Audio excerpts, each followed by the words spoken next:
The morning Alyssa turned 16, her mother braided her hair with a gold ribbon and told her that their family name meant, "those who endure." She had not understood what that meant then. She did not understand it a year later either, when fire swallowed their home, and she ran out the back door in the dark, wearing nothing but a gray servant's cloak pressed into her hands by a woman she never saw again. That was 11 years ago. Now, she carried wood ash on her knuckles and answered to the name Lysa. The Harrowmere estate sat at the top of a hill, surrounded by pine trees and stone walls. It was the kind of place that looked beautiful from a distance and cold up close. Inside, every room smelled like polished wood and old authority.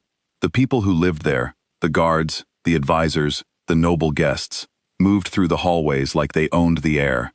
The servants moved around them like water around rocks. Invisible, quiet, useful.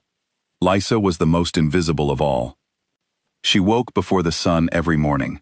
She lit the kitchen fires, carried water from the eastern well, scrubbed the corridor floors on her hands and knees, and delivered trays to rooms where people barely looked at her face. She wore her brown hair tied tight under a cloth. She kept her eyes down. She never laughed loudly, never asked questions, never stayed in one room longer than necessary. She had been at Harrowmere for 8 months, and in that time, she was fairly certain that no one had learned the color of her eyes. That was exactly how she had planned it. The Alpha King, Calum Dravith, ruled the Harrowmere territory and all the packs connected to it. He was not a cruel man, but he was a strict one. He issued orders in a quiet voice that somehow carried through entire rooms. He did not smile often. He did not tolerate disorder. The servants feared him in the way people fear a well-maintained law, not because he hurt them, but because his attention felt heavy, like something you did not want pointed in your direction. Lysa had managed to avoid his attention for 8 months. She should have had more time. That was the thing she kept thinking afterward. She had planned for at least another 3 months, enough time to find the right person to receive the letter she carried, and enough time to disappear again before anyone came looking. But plans, she had learned many times, were only useful until they weren't. The noble visitor arrived on a Tuesday afternoon in late autumn. His name was Lord Fenwick. He came in a black carriage with 2 guards and a trunk of expensive luggage, and he shook hands with Calum in the front courtyard, with the easy confidence of a man who had never been told no in his life. Lysa was crossing the courtyard at that moment, carrying a basket of folded linens. She looked up out of habit, and then she wished she had not. She knew that face. She had been 7 years old the last time she saw it, looking through a crack in the pantry door while Lord Fenwick stood in her family's great hall and gave quiet instructions to the men around him. She had not understood what was happening then. She was too young. But she understood what she saw in the years that followed. The empty chairs at every table, the silence where her parents' voices used to be, the smoke smell that never fully left her hair for months. Lysa walked the rest of the way across the courtyard without changing her pace. She went inside. She set down the basket, and then she stood very still in the linen room and breathed slowly until her hands stopped trembling. That night, she made her decision. She could not stay. If Fenwick was here, he would eventually walk past her, and he might recognize what she could not fully hide: the shape of her face, the way she held her shoulders, some small thing that would connect the woman scrubbing floors to the girl who had disappeared 11 years ago. She had survived this long by being no one. She could not afford to become someone in front of the wrong person. She waited until after midnight. The estate went quiet slowly. The guards changed shifts at 11. The kitchen staff finished by past, and by midnight, the only sounds were the wind against the windows and the distant steps of the night patrol. Lysa knew the patrol route. She had spent her first 2 weeks at Harrowmere memorizing it, the way she memorized everything she might one day need. She pulled on the gray servant's cloak, the same one she had been given 11 years ago, repaired so many times that almost none of the original fabric remained, though she had never thrown it away, and she walked to the eastern corridor, through the kitchen passage, and toward the side gate that led to the road. She almost made it. She was 2 steps from the gate when a voice came from behind her. "Where are you going?" She stopped. The voice was calm, not angry, not alarmed, just steady, like a question that expected an honest answer. She turned around slowly. Calum Dravith stood a few feet away, his hands at his sides, watching her. He was not in formal dress, just a dark jacket, no crown, no ceremony. He looked like a man who had also not been sleeping. His eyes moved from her face to the cloak to the gate behind her, and he seemed to understand the situation, without needing it explained. "I am leaving," she said. Her voice came out even. She was surprised by that. "At midnight," he said. "In a servant's cloak, without your belongings." "Yes." He studied her for a moment. "The Lord who arrived today," he said. "You recognized him." It was not a question. She did not answer it. "Come back inside," he said. Not as a command, as a request. "Give me 1 hour, and if you still want to leave after that, I will open the gate myself." She did not know why she believed him, perhaps because he said it quietly, without drama, without making her feel like a prisoner. Perhaps because she was tired, deeply bone-level tired, and the idea of 1 hour of honesty felt like something she had been carrying too long to set down on her own. She turned away from the gate and walked back inside. He took her to his private study. It was a plain room for someone of his position. Bookshelves, a wide desk, 2 chairs, a lamp burning low. He sat across from her and set a cup of tea on the table between them. She did not touch it. "Your name is not Lysa," he said. She looked at him carefully. "How long have you known?" "I suspected from the beginning," he said. "The way you move, the way you listen. You have the habits of someone who was raised to lead, not to follow. Servants learn to anticipate. You observe. There is a difference." She was quiet for a moment. Then she reached into the inside of her cloak and removed a folded letter. The paper was old and soft from being carried so long. She placed it on the desk between them. "My name is Elissara Vane Korath," she said. "My father was the Alpha of the Thornwood territory, 11 years ago. Lord Fenwick had him and my mother and everyone in our household removed. I was 7. A woman I did not know gave me a servant's cloak and told me to become no one and survive. That letter is a witness account written by one of our household guards before he died. It names Fenwick as the one who ordered the attack. It names the men he hired. It names the reason. Our territory sat on the northern trade route, and he wanted control of it." Calum did not speak immediately. He picked up the letter and read it slowly, from beginning to end. His face did not change much, but something behind his eyes shifted, a careful, serious kind of attention. "Why did you come here?" he asked when he finished. "Of all the places you could have gone." "I needed someone with enough authority to do something with that letter," she said. "Someone the noble courts could not easily dismiss. But I did not know if I could trust you. So I came as a servant first, to watch." "And what did you decide?" She looked at him honestly. "I had not decided yet when Fenwick arrived. That is why I was leaving. I ran out of time to be certain." He set the letter down.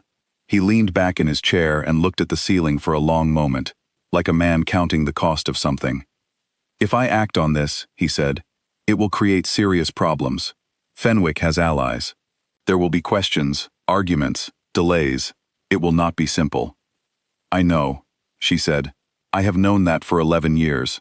I am not asking you for simple." Something shifted in his expression then, something that looked almost like respect.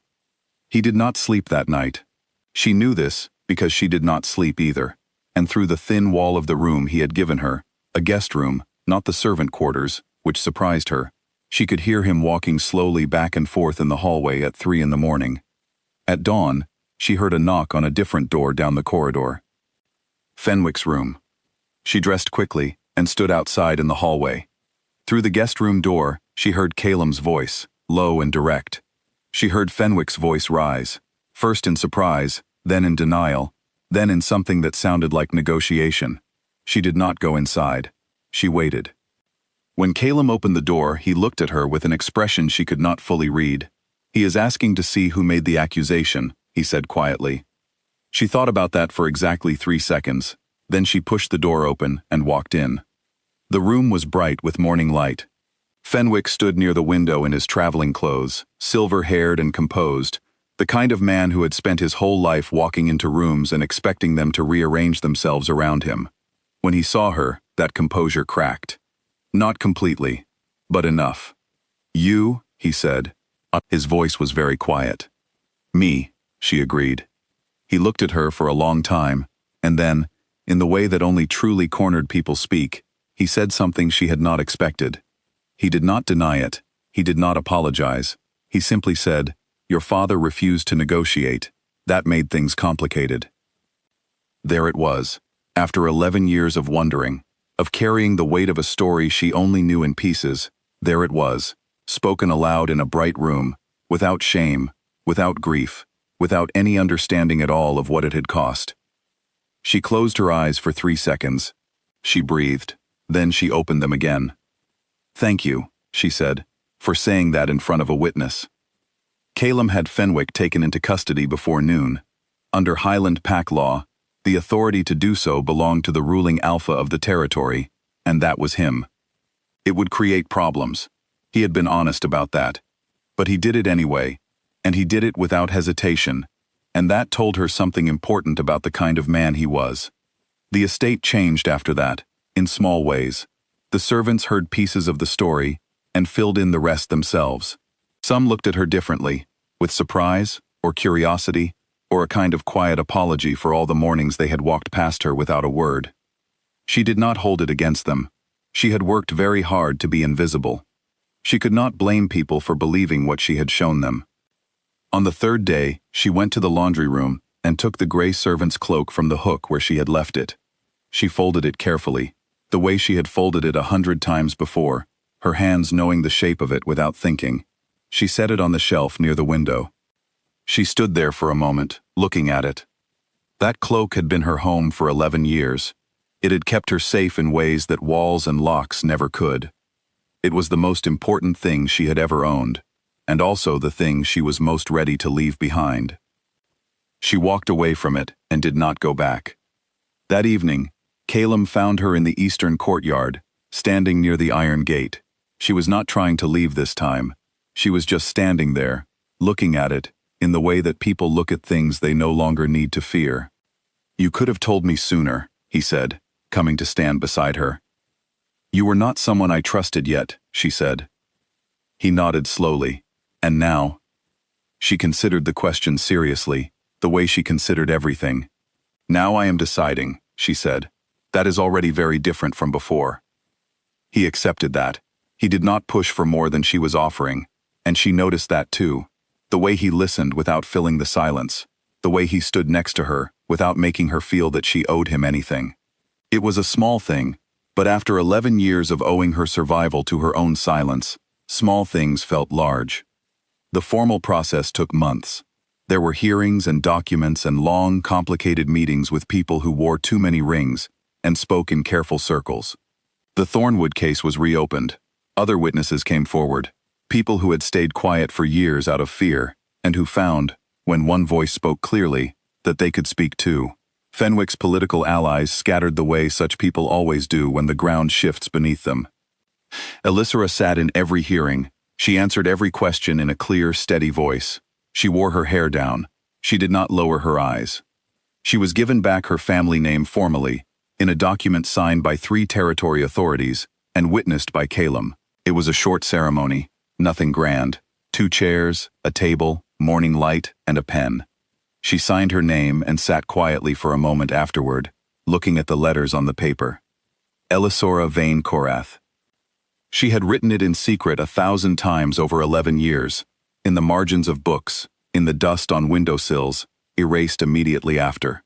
Seeing it in permanent ink on an official document felt strange and full and a little overwhelming in a way she did not have words for.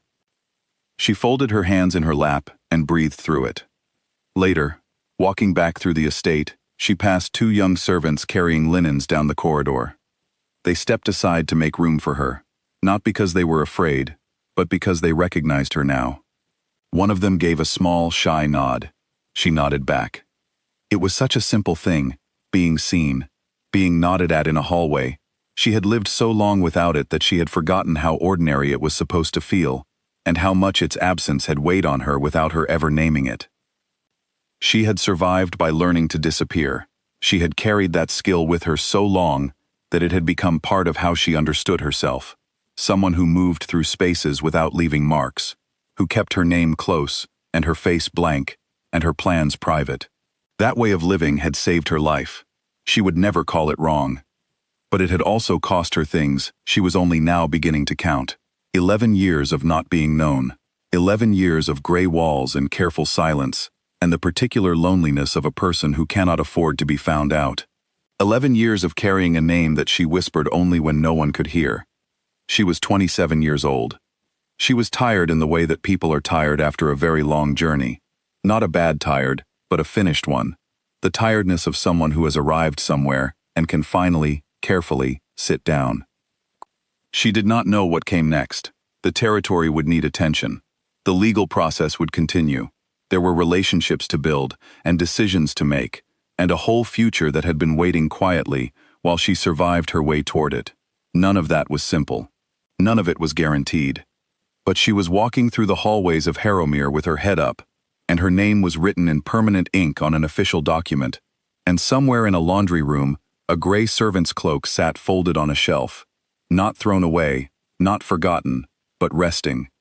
The way something rests when it has done everything it was ever meant to do. She had survived by becoming no one. Now, at last, she was doing the far harder and far better work of becoming herself again.